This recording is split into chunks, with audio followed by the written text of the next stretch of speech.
Jā, kad Jogšķēns Prabhu man uzrunāja, vai es nevēlos lasīt lekciju, es kādu laiku minstanājos, bet tad es sapratu, ka tas nāks man pašam pirmkārt par labu. Un tā kā es ļoti arī centīšos neko nesačakrēt. Nu, lūk, un visgrūtākais parasti, kad piedāvā nolasīt lekciju, ir, kad ir brīvā tēma izvēlēs, par ko gribi. Un tad es atļauvos izvēlēties tēmu, kas šobrīd man ir aktuāla, kas kā izvēl pati uzradās, un centos uz to pastīties caur šāstru skatpunktu, konkrēti Bhagavad Gītu. Starp citu, Bhagavad Gītā mums ir liels notikums. Acīgākie gan jau pamanīja, ka uz altāra stāv 2 grāmatas, kuras ir nepierasti krāsainas mūsu sarkanajai Bhagavad Gītai, un uz viņām rakstīti ir Bhagavad Gīta, kāda tā ir latviešu valodā. Ir iespējams jau iegādāties viņus? Jā. Tā kā pēc lekcijas noteikti vērsties pie Gaurānandas Prabhu, kurš ar lielāko prieku jums sagatavos paciņas pa 5, pa 10. Tā kā, vai pat pa kastēm, lai varat izplatīt tālāk šīs te svarīgās zināšanas. Un kas vēl, jā, šobrīd ir sācies jau kā 2 dienas kārtīgs mēnesis, ja nemaldos 2 vai ne, kopš 3 dienas viņš sācies ir. Tas ir ļoti svēts mēnesis, un šajā te laikā ļoti svarīgi ir pastiprināti veltīt sevi kalpošanai Dievam Kungam. Un taču lekcija nebūs par šo.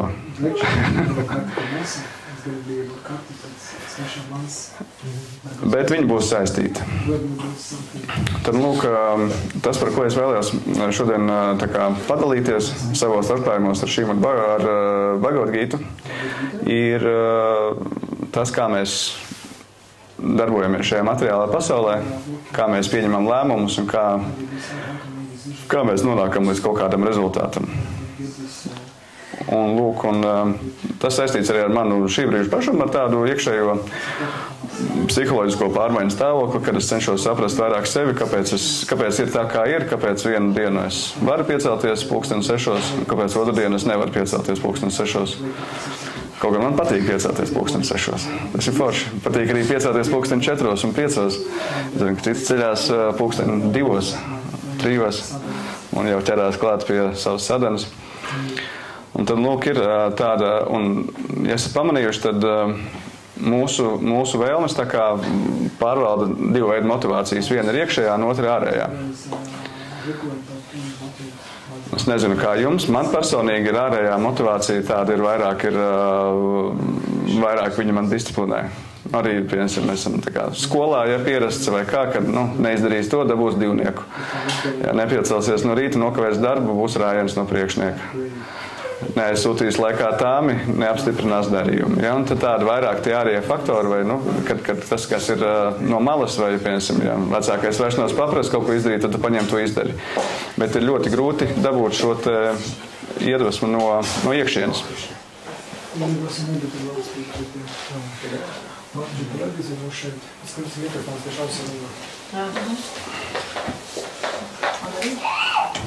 Ja jūs tādu man varbūt runāt lēnāk, lai var paspēt tulkot. Okay.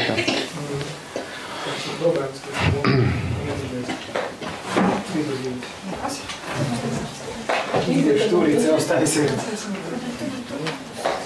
Uz krās nevajadzīgi? Ivēt, vai uz krās nevajadzīgi kādam? Nē, viss.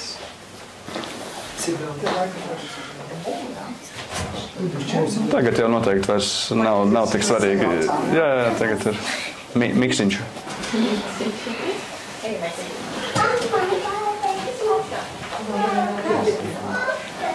Lūk, tātad šī iekšējā motivācija, viņa ir tāda svarīga. Jo tā, kad ir tā iekšējā motivācija, tad izdarīt ir daudz vieglāk. Bet lielais jautājums, kā dabūt to iekšējo motivāciju, kā lai piespiež sevi. Jo tagad, kad kādam citam to apsoli, tad pat ir vieglāk izdarīt kaut ko nekā, kad pats sev apsoli. Tāpēc, ka sev var atļauties arī, tā kā bišķiņ maigāk, šodien ne rīt. Ja, un tad vai parīt, vai kaut kā tā. Tāpēc arī ir ļoti svarīgi īstenībā, ka mēs dodam šos te, ja mēs pieskaramies vispār mūsu garīgai praksē, tad ir svarīgi, ka mēs, piemēram, iniciācijas laikā mēs dodam publiski šos te solījumus un nevis apsolam pie sevis, ka skaitīsim šos 16 apļus, neēdīsim nekādas aizliegtas vielas un nelietosim vielas un nenodarbosimies ar neatļautu seksu un azartspēlēm. Mēs to pasakām publiski, un tas uzreiz mūs tā kā piesiena, tā kā ir kaut kāds, ko citi padomās, un tas uz mums nostādā svarīgi, tā kā nepavēlt ir izdomāt šādu sistēmu, nevis vienkārši pie sevis apsolīties. Otra lieta ir, piemēram, šie solījumi, kas arī ir, piemēram, uz tādu kā kārtīgs mēnesis. Ja mēs varam apsolīt sev, šomēnes pacentīšos vairāk, bet ja mēs to izdarīsim dievī priekšā, altāra priekšā vai nedod Dievs kādam vairsnam, citam vēl pateiksim, tad uzreiz tas ir bišķiņ jau nopietnāk, un tad mums tas ir jāsakoļo, jo nedod Dievs. Labi, Krišna vēl piedos, vai ne, viņš tur, bet ja kāds cits vairsnavs ieraudzīs, tu taču teici, ka šodien gavējs pa sauso, tu tagad te ir samazas iekšā. Uzreiz, protams, ir uzreiz cita vērtība tam visam, tāpēc, ka mums jau patīk, ka mums domā labi, vai ne? Tātad šī te ārējā sodi, uzslavas, kaut kāda bauda, kaut kāds prieks, kad tev slavē vai kāds tu malacis esi, tas ir tāds vislabākais faktors, kas mūs motivē. Un iekšējā motivācija, tas ir tā iedvesma. Tas bieži vien arī mūs iedvesmo, un tas pāriet uz iekšējo motivāciju, ka man tagad jāizdara, man tagad jāpieceļās šorīt no rīta. Bet vislabākais un visnoturīgākais, jo problēma ir kamā, kad tas ārējais motivators, viņš vienā brīdī, pazūd. Tu neesi viņam neko apsolījis, tad arī viss ok. Es taču neteicu, ka šorīt celšos uz Mangala aratī. Nesarunājām mēs ar Prabhu, kad tiekamies 5 pie tempļa. Un tad arī tā viss tā ir, tad aiziet tādā pašplūsmiņā. Bet savukārt, ja tas ir iekšējā tā motivācija, ka man to vajag, un tad tas ir uzreiz pavisam cits līmenis. Jautājums lielais, kā dabūt iekšējo motivāciju? Jo tā, ka mums kaut kas patiesi aizrauj, tad mēs nav problēma piecelties, tad mums nav problēma palikt ilgāk augšā, mums nav problēma tur paskatīties, palasīt kaut ko, tad tas uzreiz ir ļoti viegli. Un viss mums sanāk, un mēs esam gūstam no tā prieku un baudu, Tad, kad mums ir gariem zobiem kaut kas ēdat, tad nav. Lūk. Un tad es pacentos pastīties, ko pa to saka kaut kādu varbūt nedaudz kaut ko no psiholoģijas vai kaut ko tā, un plus tā tad vairāk iedzinājos arī Bhagavad Gītā. Ko to saka Bhagavad Gīta, jo es tieši klausījos, un Vacela Prabhu lekcijas izsmeļošās, un tieši tur bija ļoti izsmeļošs stāsts par to, kas ir darītājs, kas ir baudītājs, un kā vispār notiek viss process materiālajā pasaulē. Lūk, tātad īsumā, tad mēs pārējām pāri, tāda ir teorija, kas saucās self-determination teorija, tātad pašnoteikšanās, tā varētu latviski tulkot. Un viņai ir apakšā ir 3 lieli tādi tā kā balsti, uz kā viņi visi balstās. Tātad viens ir autonomija, kad mēs paši pieņemam lēmumus un kontrolējam situāciju un apstākļus, kas mums apkārt. Tas ir tieši pretējs, kad mums pasaka, ka kāds kaut ko izdarīt, un mēs to izdaram, vai arī kaut kāds ārējais apstākļus mums piespiež kaut ko darīt, bet tas ir tieši, ka mēs paši pieņemam lēmumu, ka mēs šodien darīsim to, mēs šodien ēdīsim šodien vilkšu drēbes tādas, nevis vienkārši, kas man tur pagadījās vai kā, bet mēs pieņemam apzināts lēmumus, tāda apzināta dzīve. Otrs ir, ka mums ir kompetence tajā, ko mēs darām, ka, piemēram, ja mums kāds palūdz nospēlēt kirtanu, un ja mēs nemākam spēlēt kirtanu, tad mums īsti nav tā iekšēja iedvesma viņu spēlēt. Mēs nākamajā namahatā nerausimies pie fisharmonijas un spēlēsim. Taču, ja mēs to mākam darīt, tad, piemēram, mēs jūtamies tajā labi, un mums varbūt šī iedvesma. Trešais ir apkārtējā vide, kā mēs miedarbojamies viņu, kādas mums ir telpas, kāda mums ir cilvēki apkārt, ja piemēram, to pašu kirtanu, mums būtu grūti aiziet trenažieru zālē, uzspēlēt, kur viss kačājās, kur liktos nērti, taču savukārt baktu sabiedrībā, kirtens ir viegli. Un arī tur mēs iedvesmojamies, tad, piemēram, uz tādu vairāk mums noliekot ārpus komforta zonas, mums vajadzētu vairāk tādu kaut kādu arī ārējo stimulu vai ko, iekšēji grūti iedvesmoties. Lūk, tas tā virspusēji par šiem 3, tur var dziļāk, protams, rakt, bet nezinu, vai tas ir vajadzīgs. Un tātad katrs no šiem 3, ja viņš ir svarīgs, ja viens no šiem 3 nav, tad uzreiz paliek grūtāk pašam sevi iedvesmot kaut ko darīt. Ja, piemēram, ja mēs neesam pieņēmuši tādu svarīgu lēmumu, ka mēs šovakar lasam Bhagavad Gītu, tad mums ir grūti, ja piemēram, tad, ja sanāks. Ja, un tad mēs tādu, ja sanāks rītā pamosties 5 pašam no sevis bez modinātāja, tad es aiziešu uz Mangalārati, ja, vai tad es no rīta noskaitīšu džapu nevis vakarā. Savukārt, ja mēs pieņemam lēmumu un tā kā saprotam, tas mums svarīgi, tad tas jau ir vieglāk, ja, tas pats par kompetenci un par šo te apkārtējo vidi. Lūk, un šie te tādi, tie visi te lielumiņi arī tā baigi labi saskana ar Bhagavad Gītu. Un tieši konkrēti 13. un 18. nodaļu, kurā Krišna stāsta, kas esam mēs, kas ir mūsu ķermeņi, kas ir paramātmi, ja, kā mēs šos lēmumus pieņemam. Tāpēc, ka par tiem lēmumiem es vairāk aizķērās. Ja, tad kas ir tas, kas pieņem lēmumus? Jo ir dzirdēts visādi, ka mēs jau te neko nelemjam, viss jau ir nolemts, viss jau ir Krišna visu zina, tad mēs te tikai esam tādā statistu lomā. Viena no pēdējām lekcijām, kurā man arī šeit palūdzu apsēsties uz Vyasasanas, viena Mataģī teica, ka kur tad mūsu tā brīvā izvēle, ja, kad viss jau ir iepriekš izdomāts. Un tad mēs tieši ar Indranīlu Krišnu Prabhu atspēkojām viņai, ka jūsu brīvā izvēle bija atrasties šeit. Jūs varējāt būt tajā laikā kaut kur citur. Ja, tad tas arī ir jūsu lēmums, kur jūs nolēmāt. Ja, varbūt arī kādu šeit piespieda atnākt, es nezinu.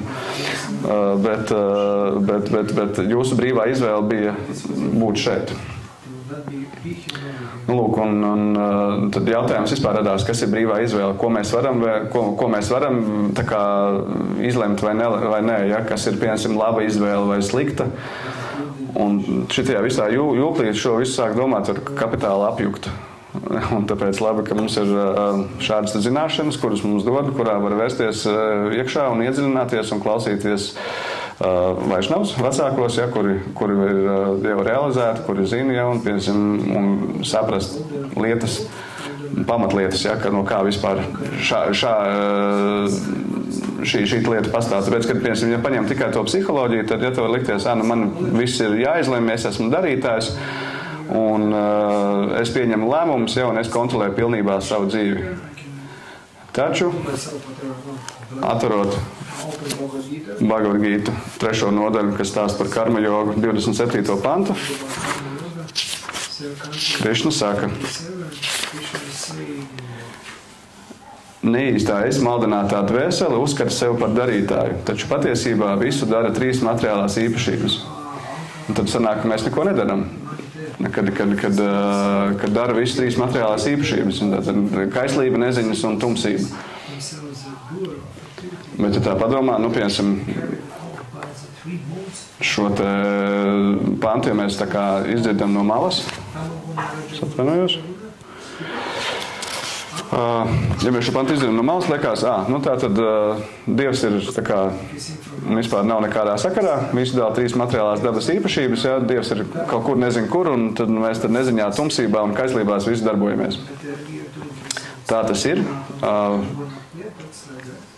Bet tas ir tad, ja mēs neapzināmies to, kad arī ir Dievs, ja mēs rokam tālāk šo visu, skatāmies, no kurienes nāk tās materiālās dabas īpašības, un ka tās īstenībā ir vērstas tikai vienīgi uz kaut kādām vairāk vai mazāk ciešanām. Laimes tur nav. Laime ir tad, kad nav ciešanas. Līdz to, un tad mēs sākam skatīties, kā tad var dabūt laimi. Izrādās laimi var dabūt tad, ja mēs paceļamies pāri šīm 3 materiālās dabas īpašībām, un kā tam var pārcelties pāri. To mums saka arī Krišna, kad uztici sev man, un tad tu ātri sasniegs atbrīvi. To Krišna saka 12. nodaļas 7. pants, nemaldos. Man tik daudz tās grāmatzīmes.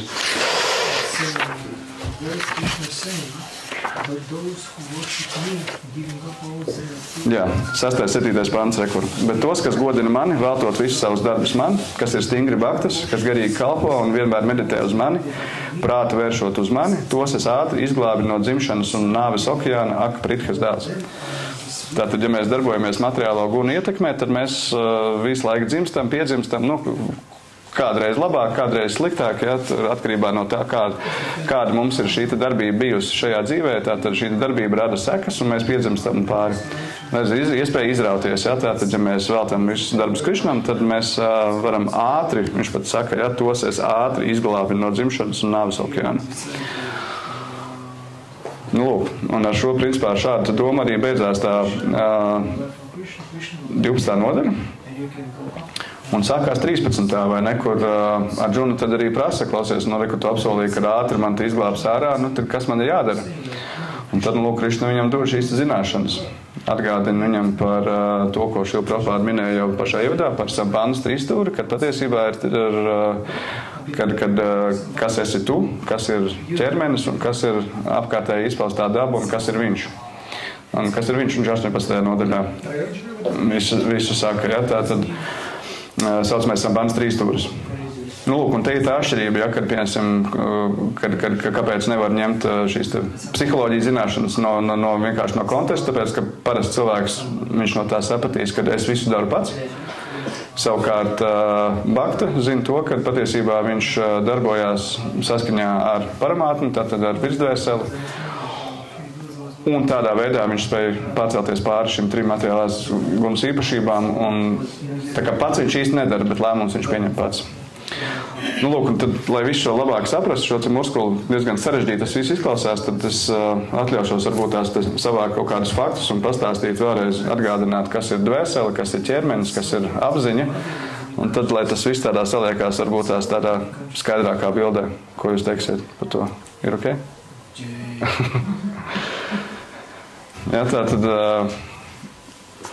Kā Dirišanta Dāsga Somī Vaharāģis kaut kad bija teicis, ka viņam viena no pirmajām lekcijām, kurā viņš ar tā kā aiz lepnuma, kā viņš pats stāsta, ja, tā kā gribēja uzrauties uz Bjasāsanas un domāja, kas tad tur ir, ko tu tur nepastāstīt, ja, un tad viņu arī paaicināja.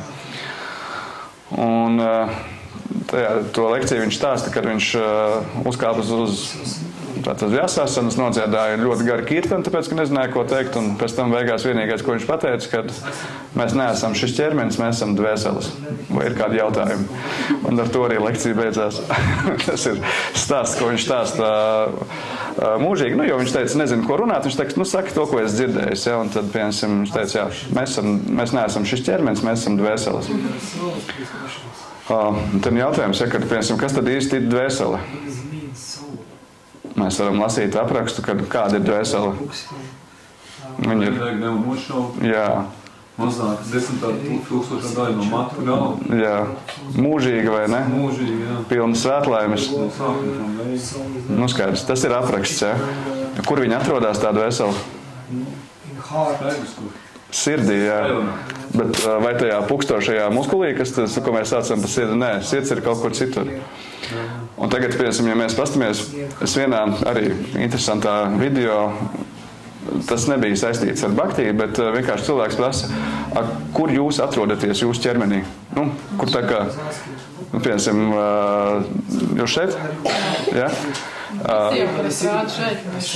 Bet tā kā fiziski, ja, piemēram, man šķiet, ka es atrodos šeit, tāpēc, ka šitan es redzu, te es runāju, ja, nu, tā kā galvā te kaut kur ir manas domas, nu, tā, kad ar šito vietu mazāk jūt, ja, te vairāk ir tā, ka, nu, nezinu, ja, piemēram, jo te mēs kā, nu, ar šo vietu mēs redzam, un te mēs arī asociējam savu to apziņu. Un vispār tā apziņas būtība ir ļoti interesanti, jo mēs, nu, tā kā, nu, neviens neapzinās, ka es esmu rokā iekšā, vai ne, vai kājā. Nu, tā, kad neviens nejūt savu kāju, un tad ir viss pārējais ķermenis, ja, vairāk vai mazāk, nu, ir galva un sirds 2 varianti, ja, jo bez tiem abiem 2 ķermenis nefunkcionē. Var bez rokām, bez kājām būt, bet ja nav galvas, tad ir grūtāk, un ja sirds, tad ir vēl grūtāk.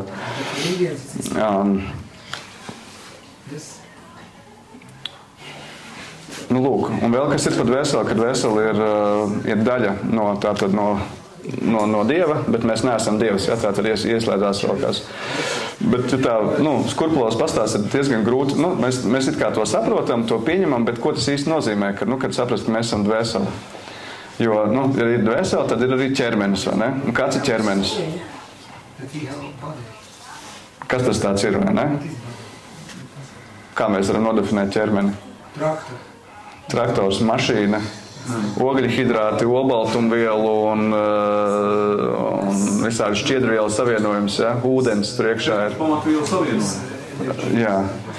Zemuguns. ūdens un prāna. Nu jā.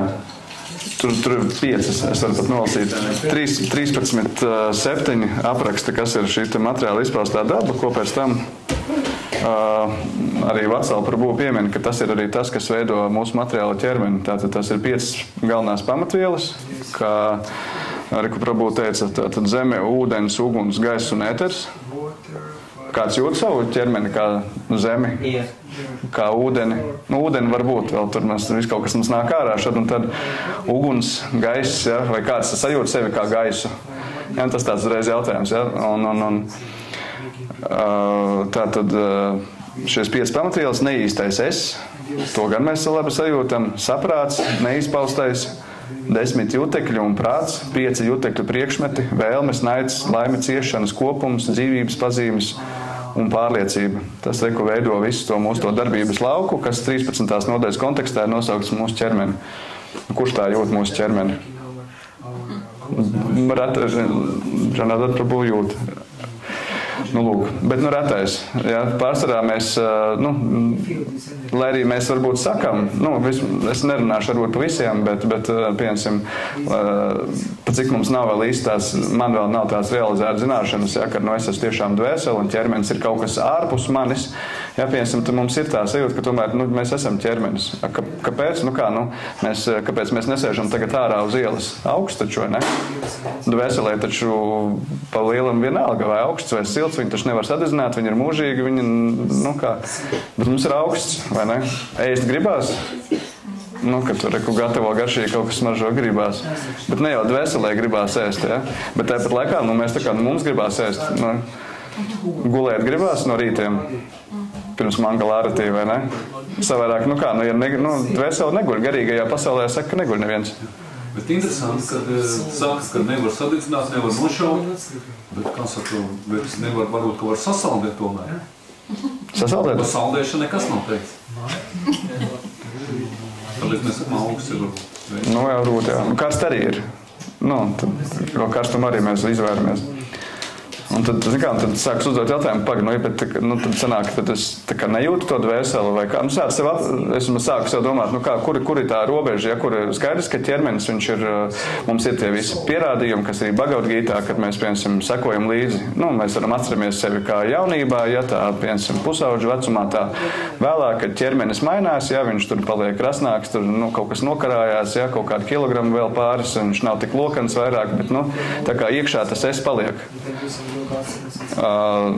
Sanāk, labi, pieņemam, saprotam, ticam šāstrām, ja, ka ķermenis ir atsevišķi, bet vienalga tā sajūta, ka, es tomēr ielieku roku cepškāsnīs jūt, man viņa deg, tā, ka, nevaram mēs tā distancēties, ja, un te vēl mums atnāk kāds augsts vaišnavs un pasaka, kad mums ir kaut kādas problēmas, viņi saka, tu nē, šis ķermenis, ja, viss ir kārtībā, ja, ciešanas tūlīt pāries, bet mums sāp, mēs ciešam, mums ir visādi melnienāk virsū, ja, un tā tālāk, kāpēc, ja jau mēs esam dvēseles un mēs to zinām, kāpēc mums tas ķermenis tomēr, valkās līdz tāda piekabe un tā tālāk.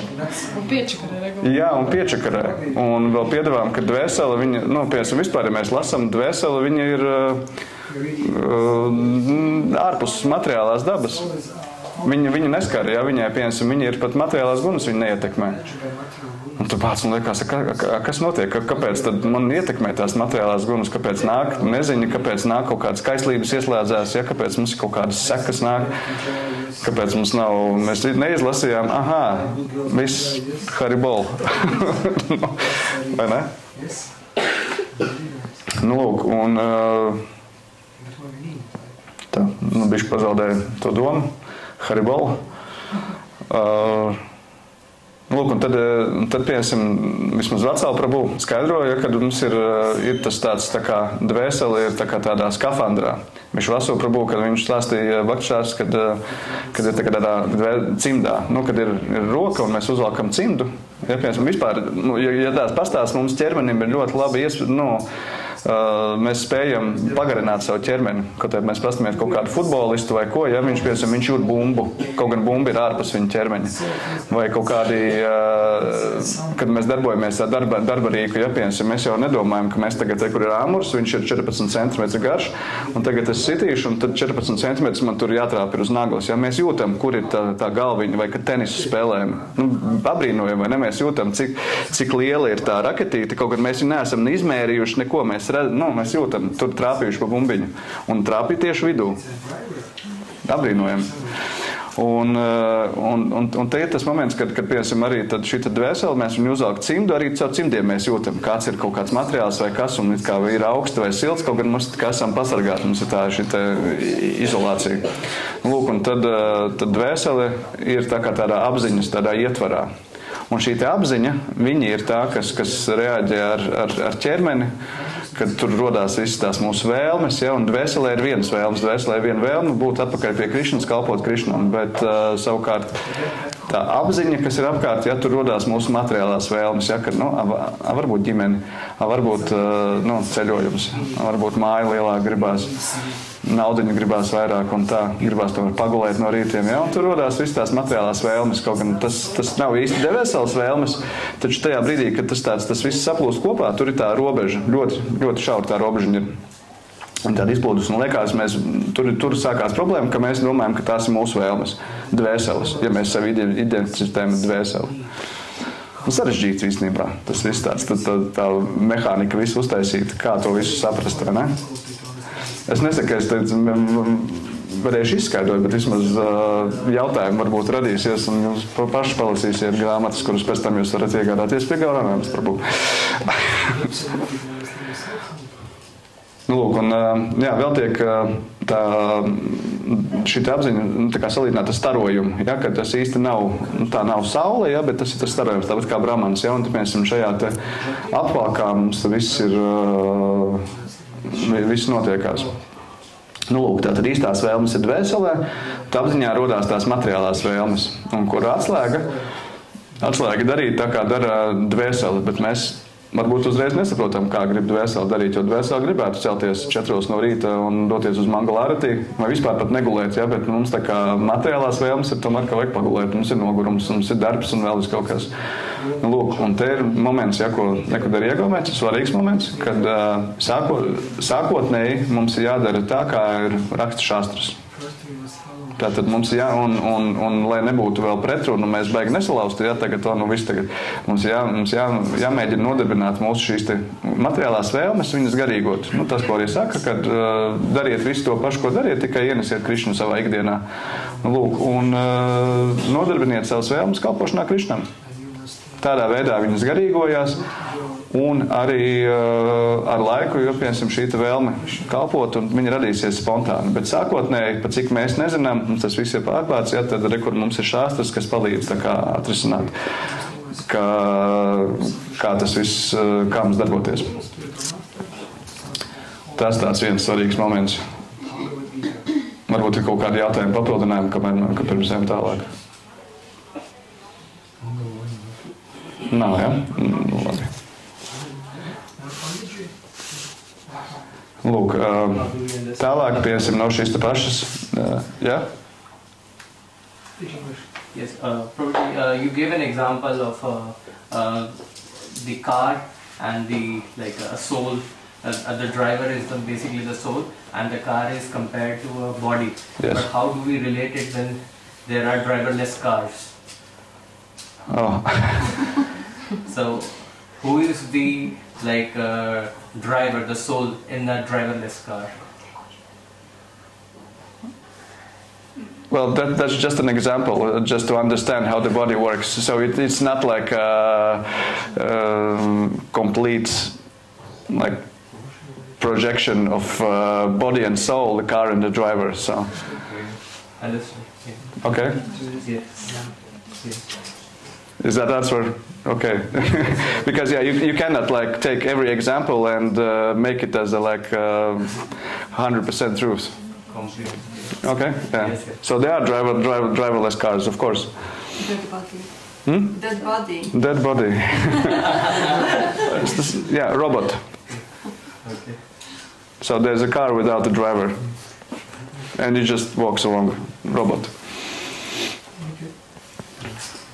But somebody made that robot. Yes. Kādam vajag... Es varēju arī salīdzināt materiālo ķermeni arī tā kā par tādu, par dzīvokli, kurā mēs dzīvojam. Tā dvēseli, tas, kas dzīvo, tad ir dzīvokli. Mums par viņu jārūpējās, lai mēs viņu varētu dzīvot. Mēs taču nevaram dzīvot augstumā, kā minēja vispārējais, mitrumā vai kā. Mums taču vajag kaut kāds pienācīgs apstākļus, arī tā dvēselē vajag to materiālo ķermeni, lai viņi kaut kā izpaustos. Ne? Nevar dvēseli materiāli ķermeni būs atsevišķi, mums tāpēc ir ielikuši kaut kādā noteiktā materiālā ķermenī, lai mēs pildītu kaut kādu savu kārmu vai varētu, piemēram, apskaidroties kaut kādu. Tā ļoti pareizi pateicāt, ka tas, ka mēs esam materiāli ķermeni, tas ir sekas tam, ka mēs gribējām, ka mums bija kaut kādas vēlmes, jā. Tā kā, un tad mēs viņus varam piepildīt, jo te ir tā izvēles brīvība, ko mums Krišna arī ļauj. Ja mums ir vēlme būt kā Dievam, tad voilā, lūdzu. Ja, un ja mums ir vēlme, tā, ka neko man nepalīdz, es negribu tev zināt, viņš arī paies malā. Un neko neiejauksies iekšā. Bet viņš vienmēr visur būs līdzi un vienmēr visu redzēs un piereģistrēs. Tā kā, un tā izpausme saucas kā? Paramātma. Kad tas ir, jo, ja mēs skatāmies šo te mūsu sambandus trīstūri, tad vienmēr ir tā tad izpaustā daba, prakriti, ir puruša un ir īšvara, ja? Tātad, kas ir, un ja vēl pastāst nodaļas kontekstā, tad kā Krišna izskaidro, kas ir šis ķermenis, ir lauks, ja ir zinātājs, un zinātnē ir divi. Ja? Tātad katram laukam, katram ķermenim ir divi zinātāji. Par tiem diviem putņiem arī esat dzirdējuši, vai ne? Tātad ir dvēsele un ir virsdvēsele.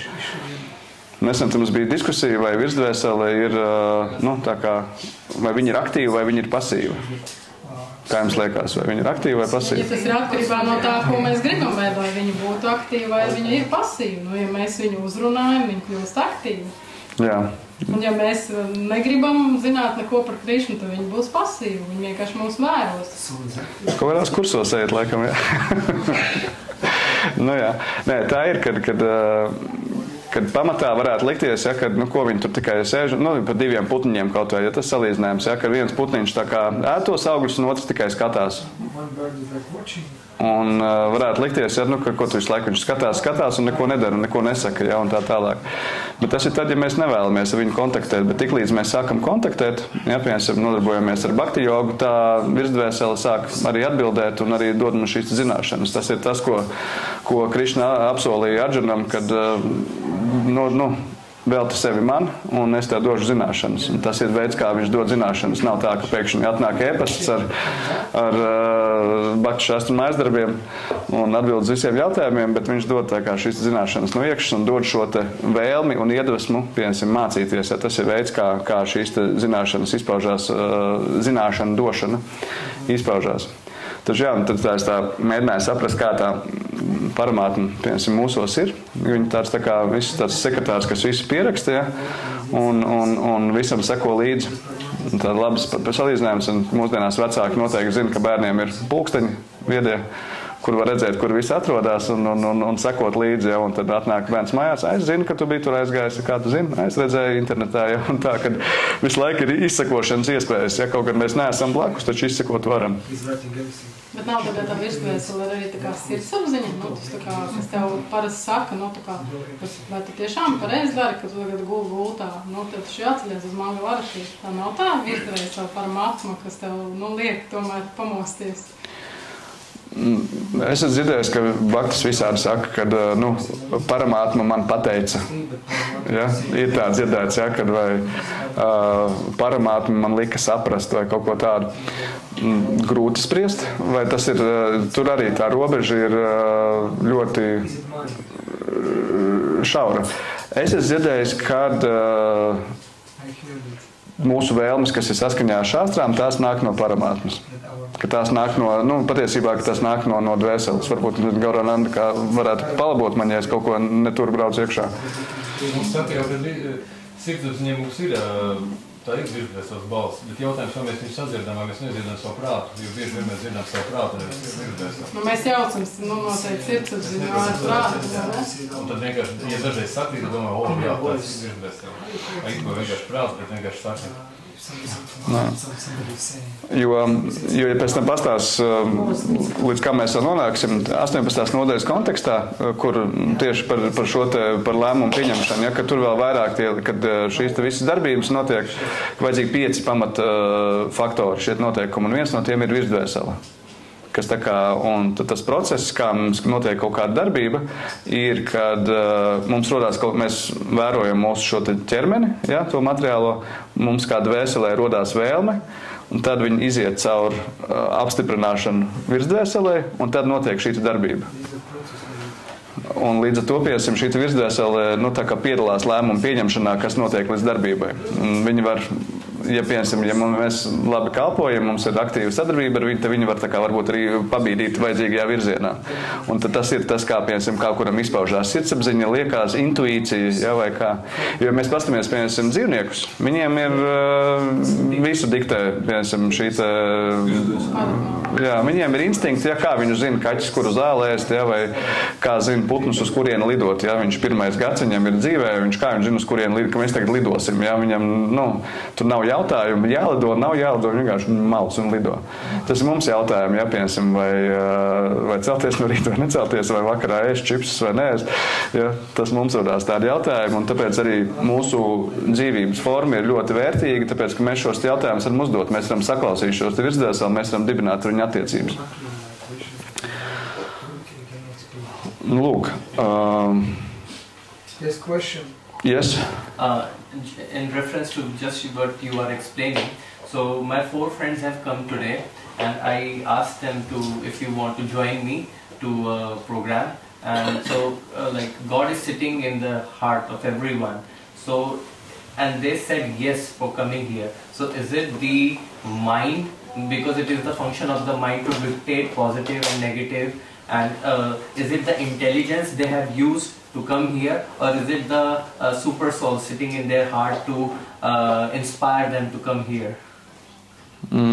Interesting question. I would say all of the factors. Because jautājums bija, kādam vajag pārtulkot jautājumu. Jā, tātad jautājums bija, kur Prabhu atnākuši līdzi draugi, un viņš aicināja šis Prabhu, viņš paaicināja savus draugus, viņi piekrita. Jautājums, vai šis viņu piekrišana bija, tā kā nāca no viņu saprāta, vai prāta, vai virsdvēsele, tas bija tā kā aicinājums. Ja, un mana atbilde, mūsu lekcijas kontekstā ir tāda, ka tas nav viennozīmīgs atbildes par šo, tāpēc, ka Viņa vienmēr sakot, viņa izdarīja izvēli. Tas ir labi, ja, piemēram, vai tas bija iekšējais motivators, vai varbūt kāds viņam jutās parādā, ja, vai, piemēram, vai viņš tiek uzskatīts par autoritāti, ja viņš tur iet sariešu, vai arī, ja es atteikšos tagad, ja, tad viņš mani neņems vairāk nekur līdzi, ja, vai kā, man viņš labs draugs, es gribu viņu iepriecināt, ja, vai kā viņi izdarīja izvēli, ja viņam bija izvēle nākt vai nenākt, viņi piekrita, ja, vai tas nāk no paramāta noteikti to sankcionē, ka to var darīt. Ja, tas ir viennozīmīgi. Ja piemēram, paramāta teiktu nē, tad viņi nenāktu. Ja, bet paramāta teica, ir ok, viņi apstiprināja. Bet izvēle tāpatās bija katrā individuāla ziņā. Kā teica, ka bez Dieva ziņas pat matu no galvas nenokrīt. Kur vēl no ķermeni pārvietot no vienas punktu uz otru. Tā noteikti virsdvēsele. Jā, bet, protams, cilvēki dara arī briesmīgas lietas dzīvē, ja, un liekas, kā paramāta to atļauj. Arī tā ir izvēle, piemēram. Tur ir tā atkal izvēle brīvība, ko Krišna mums tomēr izvēlās, vai no rīta piecelties un būt labam cilvēkam, vai piecelties un būt sliktam cilvēkam. Viņš jau mums dod to izvēli. Viņa jau netraucē, mūsu izvēlēs. Tur nav tik viennozīmīgi. Kad lūksim mājās, arī skaidrs, kāda izvēle. Pacā jautājumu. Ir kāda mācības stunda. Te ir 2 vaišanām vētiskajā skolā, tīpaši izkodas skolā, kad ir brīvā griba un nav brīvā griba. Tā ir čiņķa tēma. Čiņķa tēma nav jēgunāt, jo mums ir brīvā griba, jo ir 2 skolas vētiskā skolā. Ir brīvā griba un nav brīvā griba. Tad es teikšu, ka filozofija, tas ir bēdīgi, tāpēc, ka man ir sumtiem argumenti, ka nav brīvās gribas. Bet tik daudz, nē. Kamēr ir guna karma, kā tu brīvā griba. Kamēr tā tu esi gunā un karmā, pa kādu brīvā gribu runāt. Tāpat arī tev brīvā gribu, kurš dod? Krišna. Domāties. Rādar Maharaģis pamatoja tekstu no kaut kāds, nezinu, Višnu Bhagavata, ka arī brīvo gribu mums dod Krišnu. Nu kā Krišna ir Išvaram, nu Krišna visu avots ir. No jā. Arī viņš brīvo gribu mums dod, kurš mums tā brīvā griba varbūt tur, ja Krišna tā brīvo gribu. Vai no Bhaktivinoda Swami teica, ka 70% mums jau ir pateikts, kas ar mums ir notiks, bet 25% ir tas, ko mēs varam mainīt. Tas ir kā par mamrceku, viņš ir, tu jāiet uz toli, pareizi? Var izvēlēties? Var, tikai kad ir. Tas ir viss mūsu brīvā griba ir kā, tev būs jāiet. Tā ir brīvā griba? Jā, nē, tu nevar neiet, tev ir jāiet, bet kā tu var cietisties, var uziet mēslu vai kaut ko vēl, bet tev tā kaut kad būs jāiet. Jautājums tikai kād. Kas vēl nezinu, kas ir? Tas ir materiālās pasaules ciešanas. Bet vienīgi gribu, Tas ir tas, kāpēc mēs esam iespiesti šajā materiālajā ķermenī, un šīs ciešanas ir tas, kas ir tās, kaut vai ir tā brīvā griba, ir daļai ciešanas. Nu, kad iet? Nē, tie runā par pašu terminu. Ja mums ir brīvā griba, no kuriem viņi nāk, un Rādar Maharaģis, nezinu, 28. nolasīja lekciju par to, kad ir brīvo gribu. Rādar Maharaģis saka, un viņš šāstras citē, ka nav brīvās gribas līdz galam. Viņš pamato to. Raģerēvis ir, kad ir brīvā griba. Mēs pirmajos strīdā, kad viņi strīdījās, un šī ir čintja tēma. Tāpēc, mums ir divas skolas veids, kad ir nav brīvā griba. Tāpēc, kad ir divas skolas, mēs esam bijuši garīgā pasaulē, neesam bijuši. Esam divas skolas, vai divas filozofijas, viņas esam divas pareizes ar. Nē. Tas ir čintja tēma. Mūžīgās tēmas, ko grūti cilāt, tāpēc, kad var būt un var nebūt. Tā var iebraukties auzās. Nē, bet ir labi papētīt. Nu, tādā ziņā, lai saprastu, kā var visu paslaucīt apakšā zem paklājiņa, nu šito tēmu nav jēgas cilāt, ja, un tāpēc vispār viņi neaiztiekam, ja, un beigās neko vispār nesaprotam. Bet tēma ir sarežģīta, jā, vai ir brīvā griba? Patiktu, kad ir noteikti, kad ir kaut kāda daļa brīvās gribas, tomēr mums vairāk patiktu nekā, ja mums pateikt, ka mums vispār vēl nav brīvās gribas. No, jā. Jo tad sanāk tā, ka tu arī var novelt visas savas darbības uz to, kad nav tās brīvās gribas. No, jā.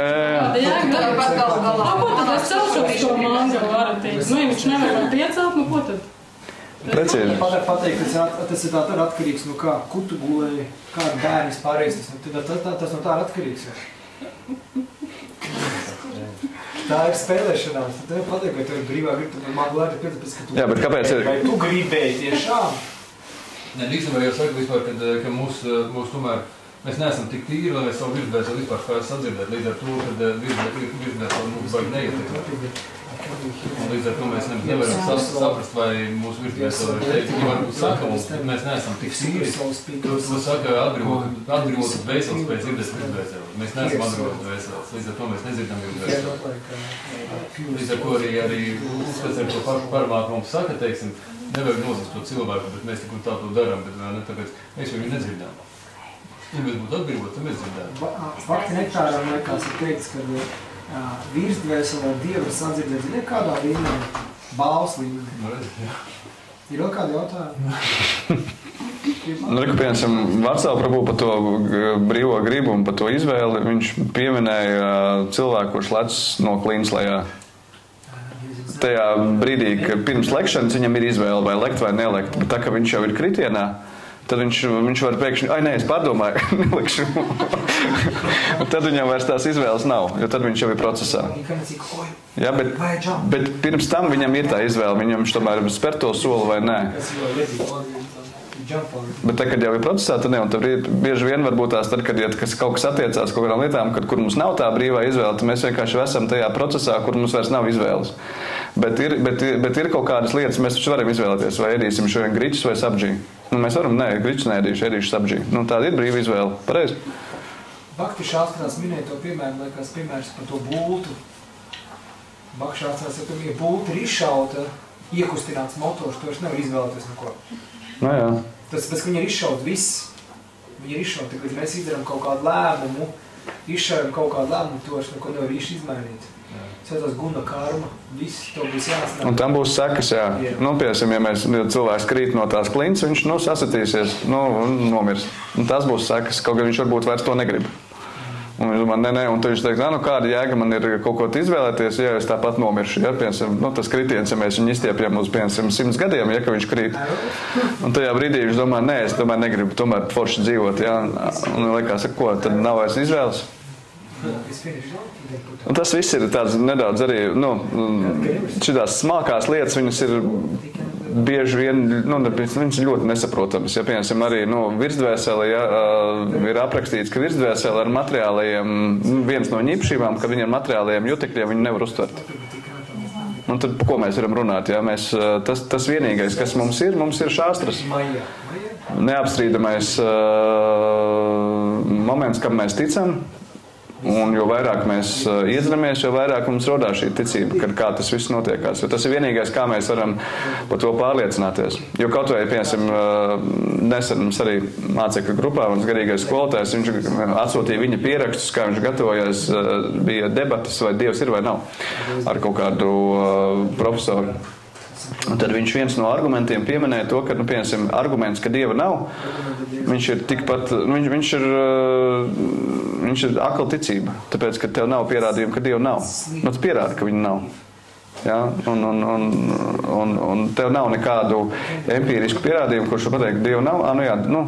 Tas viss balstās uz kaut kādiem, tikai uz pieņēmumu. Ja? Un tas ir tikpat viņiem pretī atbildēt to, kā viņi saka, ka jūs akli ticat Dievam. Ne, mēs akli neticam, mums ir šāstras, mums ir pamatojums tam.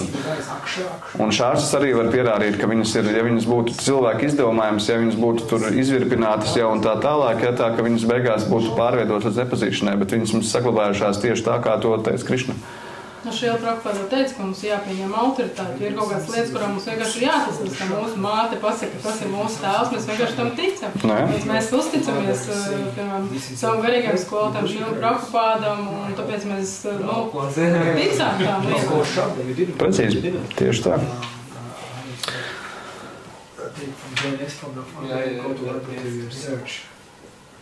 Lūk, tad pieskārāmies Paramātmas jautājumam, tad kā tas viss kopā, ja, tad darbojās, un šo te mums paskaidro pants numur 13.3, jo pantā, ko es iepriekš minēju, 12.7, ja Krišna apsola šīs zināšanas, ja, kurus viņš dos, un tad bhakti ātri sasniegs atbrīvu. Un tad, lūk, 13.3 saka šādi, Bharatas pēctecis, te jāsaprot, ka es arī esmu zinātājs visos ķermeņos, tātad, ja, ka viņš ir klātesošs. Ķermeņa un tā zinātāja sapratne ir zināšanas, tā es uzskatu. Tātad šīs zināšanas mums nepieciešamas, lai mēs varētu tā kā sasniegt atbrīvu un aiziet atpakaļ. Tur gan tālāk uzreiz ir pants, kurā tiek pieminēts 20 īpašības,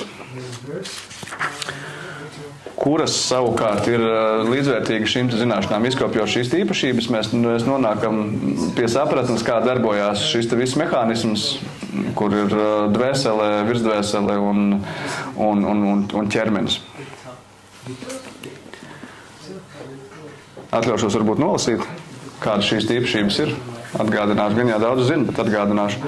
Tātad pazemība, kautrība, nevardarbība, visa paciešana, vienkāršība, vēršanās pie īsta garīgā skolotāja, tīrība, stingrība, pašsavaldīšanās, atsacīšanās no jutekļu baudām, brīvība no neīstā 13.8. Atsacīšanās, nepieķeršanās bērniem, sievai, mājai un visam citam, vienāda attieksme pret patīkamo un nepatīkamo, pastāvīga un tīra sevis veltīšana man, tieksme dzīvot vientuļā vietā, atšķirtība no kopējās ļaužu masas, sevis apzināšanās, svarīguma izpratne, filozofiski absolūtās patiesības meklējumi, to visu es saucu par zināšanām, bet viss pārējais ir neziņa. Tātad zināšanas ir šīs te 20 lietas, kuras pēc tam tā kā sakompilējās. Ja, tātad, ja ir šīs zināšanas, tad mēs zinām arī tātad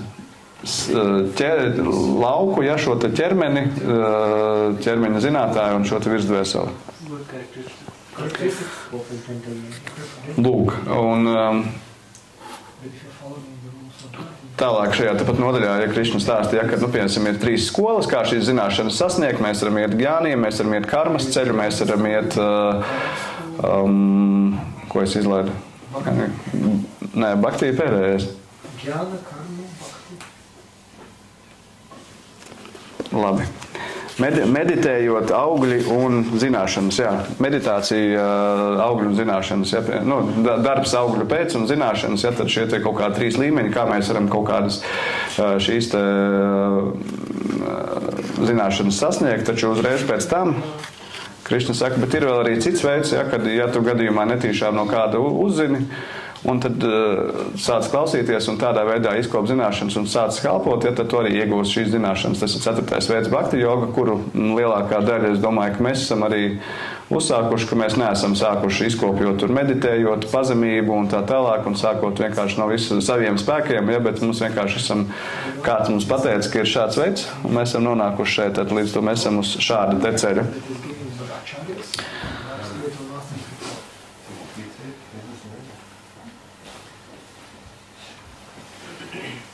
Nu, lūk, un te ir svarīgs moments, ja piemēram, arī par šo te, kurš ir darītājs, kurš nav darītājs. Tad, ja piemēram, ja materiāliski cilvēki vai Gjānī, kā viņus sauc, ja, kas gan varbūt nav, ja to Gjānī daudzreiz tāda negatīva noskaņa, bet īstenībā Gjānī ir ļoti augst attīstīti dzīvās būtnes, kuras daudz ko zina.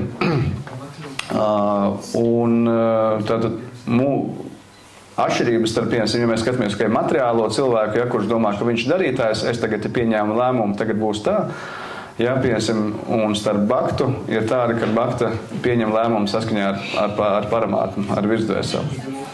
Un pie tam vēl cer uz žēlastību un lūdzās, lai tas viss notiekās. Patikās, kā Vacāla Prabhu pieminēja arī to momentu, ja, ka mēs lūdzamies, nu, tā, ka mēs jau varam lūgties Dievam saviem vārdiem. Mums nav obligāti jālūdzās ar kaut kādām ļoti augstām lūkšanām, ja, kuras mums nav mūsu līmenim atbilstošas. Ja, piemēram, tur kaut vai valdnieces Kuntī lūkšanas, ja, ka lai tik nāk viss tas sliktais un man ir baigi labi, īstenībā forši. Un tad arī Krišna arī sūtīs tādu visu, ja, nu, paprasīja. Bet var arī pajautāt to, lai tas tā ir tā maigi. Nu, lai piemēram, Krišna dod man spēku piecelties rīt no rīta uz Mangalārati, palīdz man nekļūt par to pēc tam lepnam, jo lepnums ir, kā pirmā no šīm 20 īpašībām ir pazemība, un kā Šila Prabhupāda pēc tam viņu skaidro, ka pazemība ir lepnuma, nu, tā kā neesamība. Un es esmu ļoti daudzreiz bijis situācijās, kad es tā kā, nu, lūdzos spēku, vai lai man palīdz piecelties, ja, vai palīdz tur studēt vairāk vai kā, un tajā brīdī, ka man tas sāk sanākt, liekas, ka, nu, man taču sanāca, es jau to darīju, ne jau man Krišna, ja, un tajā brīdī mēs kļūstam lepni, un kas tad tajā brīdī notiek, ja, vai tur, piemēram, kad kur es eju uz Mangalārati, ja, viņi visi guļ, ja. Un kas notiek tālāk, Krišna pēc tam, šitā tas tāds, jā, nu tad es paņemšu to visu nost, nu tad tiec pats galā ar to visu. Nu, lūk, un tas arī tas veids, kā šie lēmumi ir jāpieņem, un nedrīkst, sliktākais, ko mēs varam izdarīt, ir domāt, ka mēs esam šis darītājs, jā, nepavēlti saka, ka ārēji mums jādara tā, ka viss būtu atkarīgs no mums, bet iekšēji mums ir jāsaprot to, ka nekas nav atkarīgs no mums, ka mēs pilnībā esam atkarīgi no cita. Tādā veidā tie lēmumi arī jāpieņem.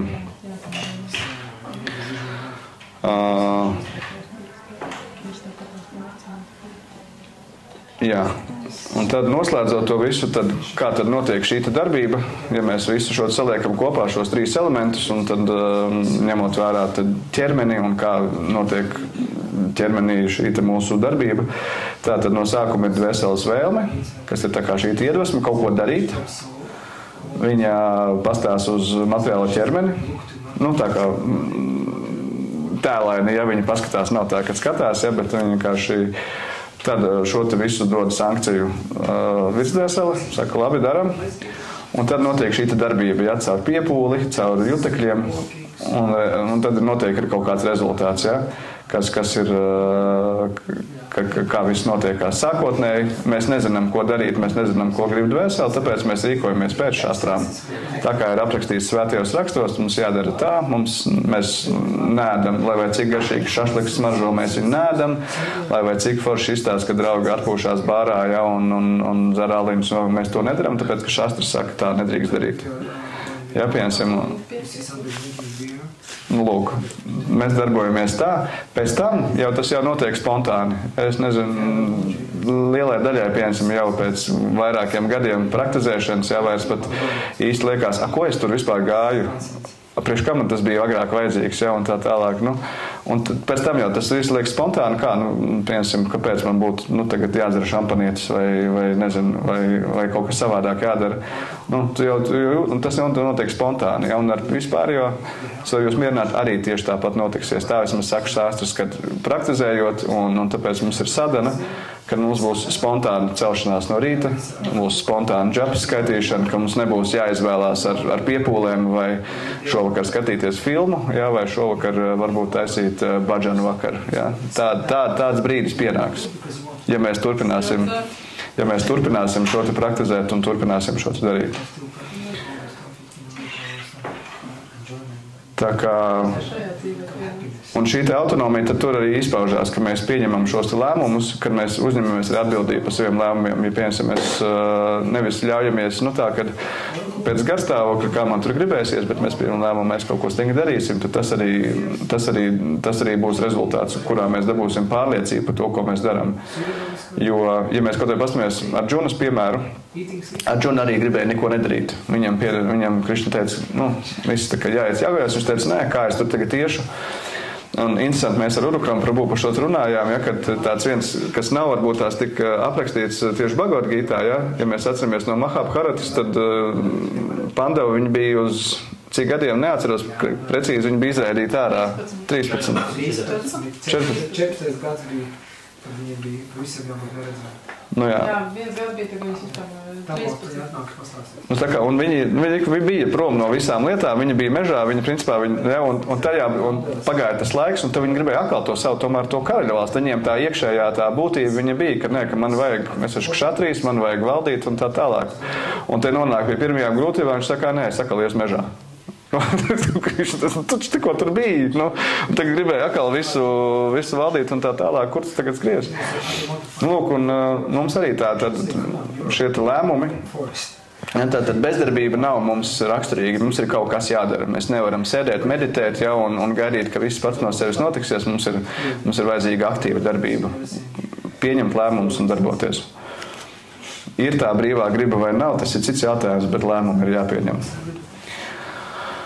Un šādi pakāpeniski mēs varam šo te lēmumus trenēt ar mazām lietiņām. Vai mēs, kaut vai tieši tas piemērs, ja, vai mēs šodien ēdam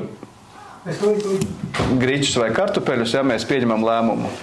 Ja, mēs šodien velkam zaļu vai sarkanu kurtu. Ja, mēs apzināti pieņemam šos lēmumus, un tādā veidā mēs varam, piemēram, izrauties no tā, ka mēs jūtamies nepārliecināti un par to, ka apstākļi ir tas, tie, kas kontrolē mūsu dzīvi, nevis mēs kontrolējam šo mūsu dzīvi.